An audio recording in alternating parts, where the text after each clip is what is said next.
How far can the metaphor of technical debt be stretched? Hi, my name is Eric Normand, and this is my podcast. Welcome. Today we're going to be talking about technical debt and some of the issues I see with it, with the way it's being used these days. So let's talk about first what the actual metaphor is. Okay, people will use the term technical debt a lot. They usually mean we have a big messy code base or some other technical aspect, maybe their database that needs some cleanup.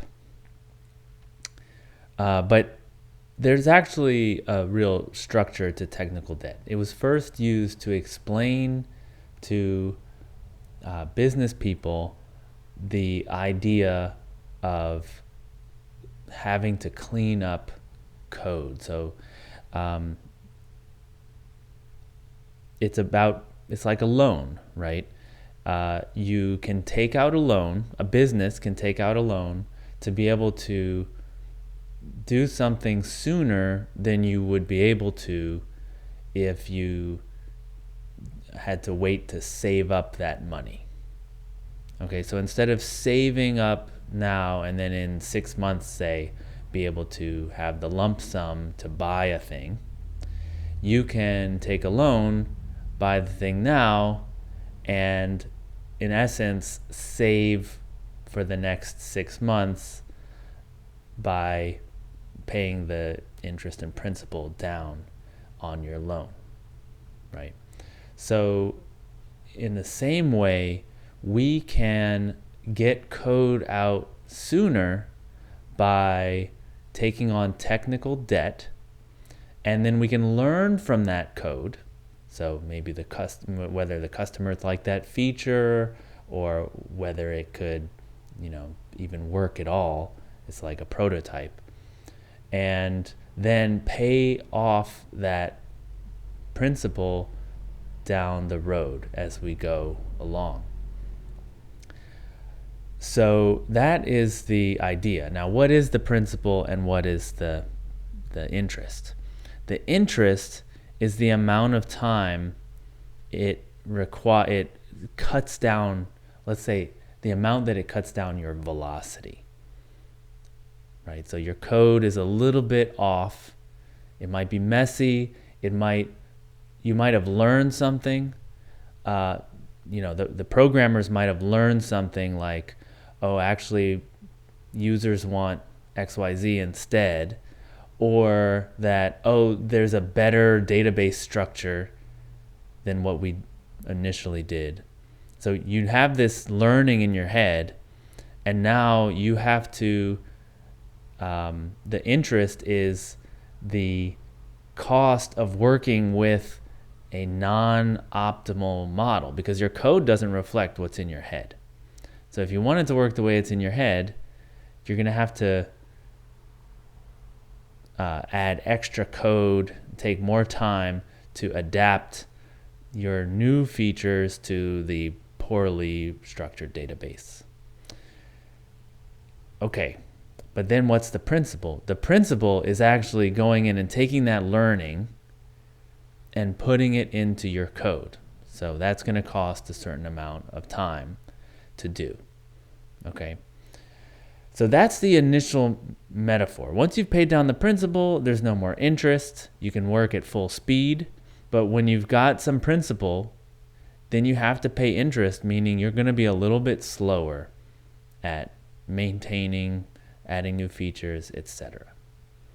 Okay. People use it loosely now. This was the original metaphor, this idea of getting some learning by shipping faster, like shipping something that maybe you don't understand completely, shipping it, getting some learning, and then you're going to have to pay down that debt by taking your learning and incorporating it back into your system. People also saw that we could get a feature out faster in the same way, not to get learning, but just get it in the hands of the customers and be able to charge them for it by doing a sloppy job, right? By just getting it done whatever way seems to work and not designing it so well, right? And so that's another form of technical debt, where now your code is a mess and it doesn't have a coherent design to it. And it was to be able to get more users or more money from the users. And now you're going to have to pay down that principal or continue to pay the interest forever. Okay. Nowadays, people just talk about technical debt as just the mess of code. I don't like the code. It's got a lot of technical debt. It's basically code you don't like, which is not really helpful. It's stretching the metaphor way too thin. All right. But there are some ways that technical debt works differently from regular debt, financial debt. So I'm going to list a few of those. So let's say you have a feature that, to do it really well, would cost 30 days of a developer's time. But you're not sure whether it's worth 30 days.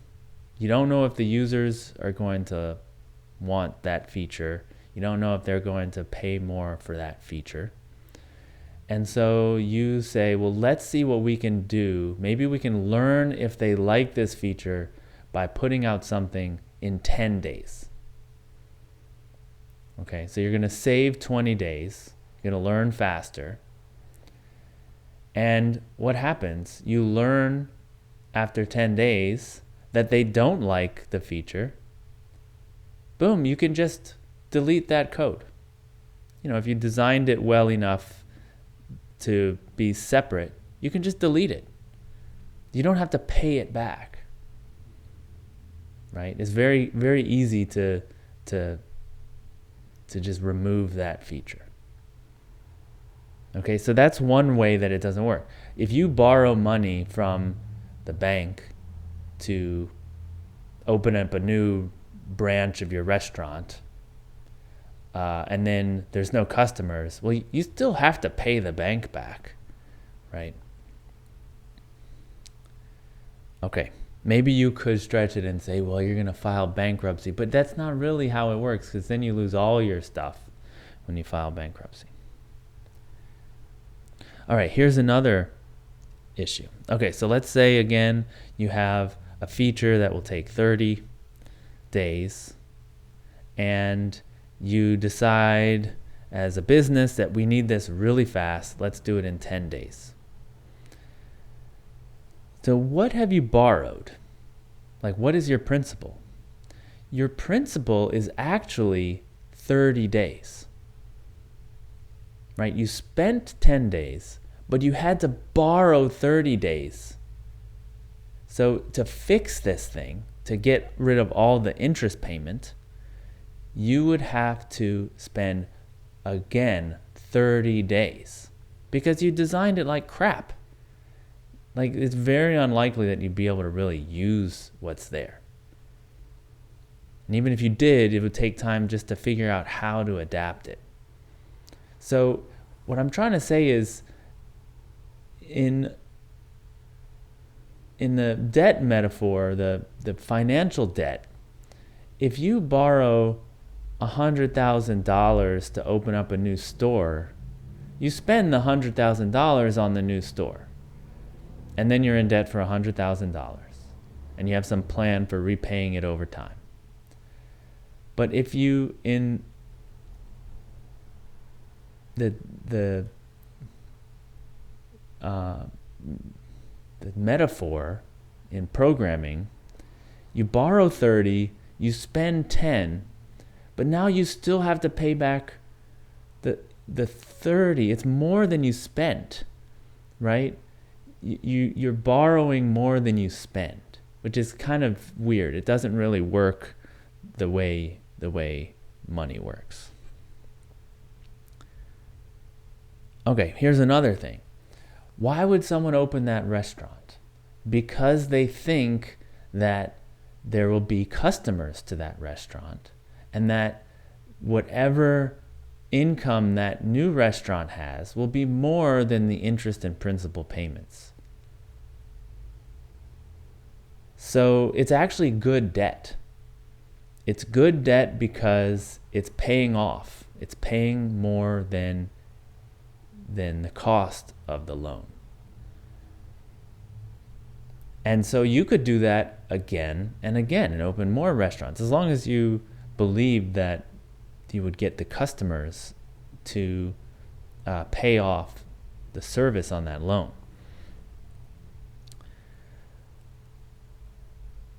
But we don't have a similar thing in the programming. We don't have a thing like, so basically what happens in the restaurant is if the growth of your income is higher than the growth of your debt, then you're doing good. That's why in the US we have this national debt, this deficit, a budget deficit. We spend more than we take in taxes. But our economy is growing. And so it's considered okay. The economy is growing, we're taking on more debt, but the economy is growing faster than the amount of extra money we're borrowing, right? So there's always more new money that we could spend to pay down the debt.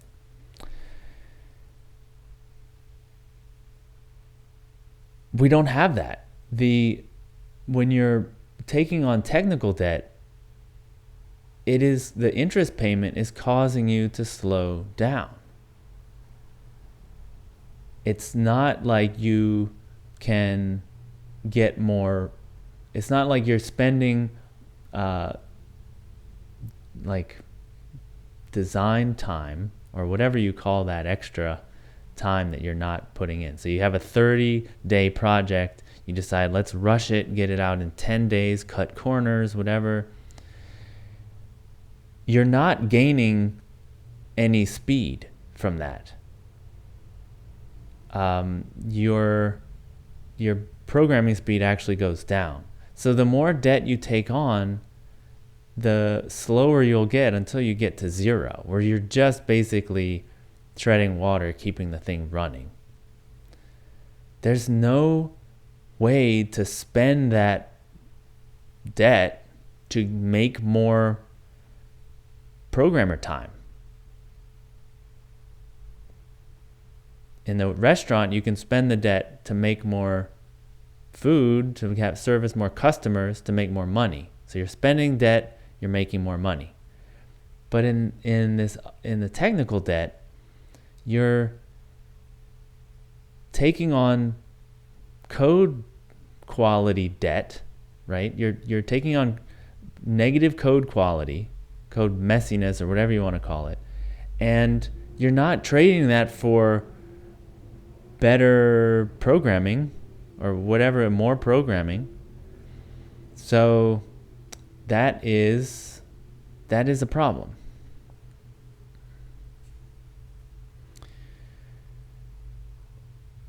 All right, so another thing that I think that if you're really good with the way you refactor and clean stuff up over time, you do have the ability to pay off the debt over time, right? So if I have a financial loan, let's say I borrow $100,000. I can make a plan, it's called an amortization schedule, that says, okay, I'm going to pay this off over 10 years. And so this is how much interest and principal I'm paying down every month,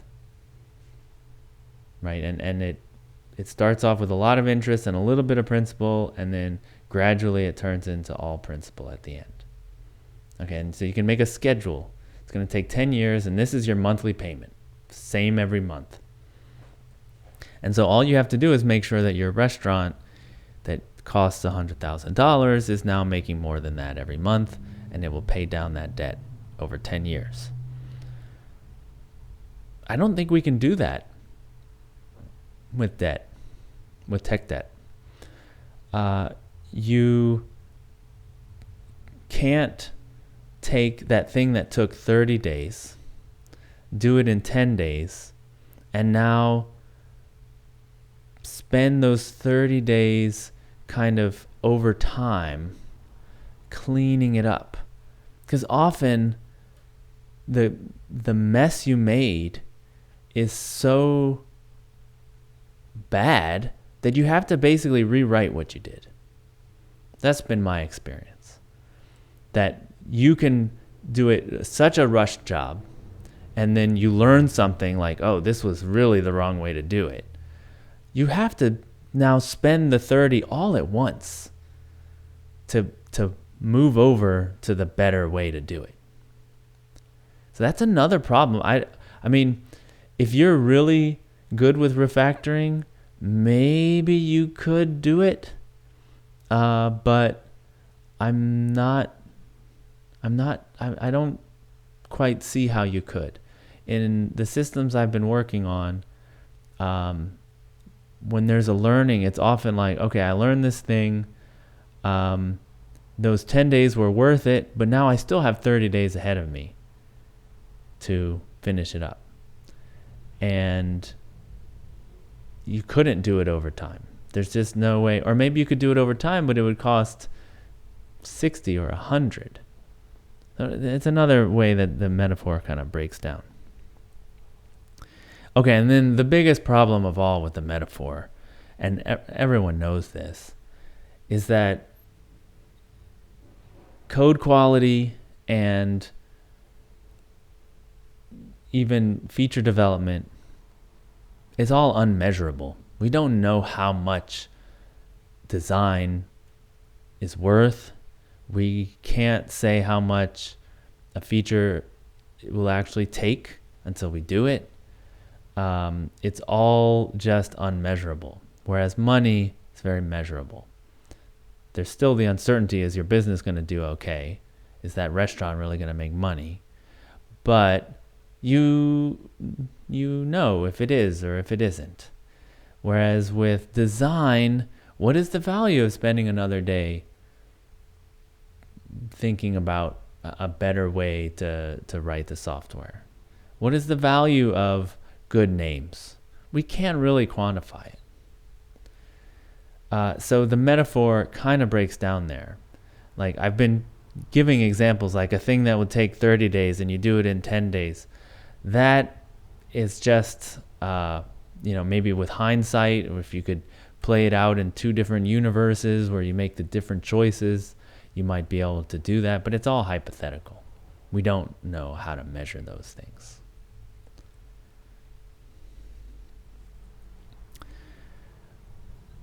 Now, I'll tell this other problem, but it's not really the same type of problem.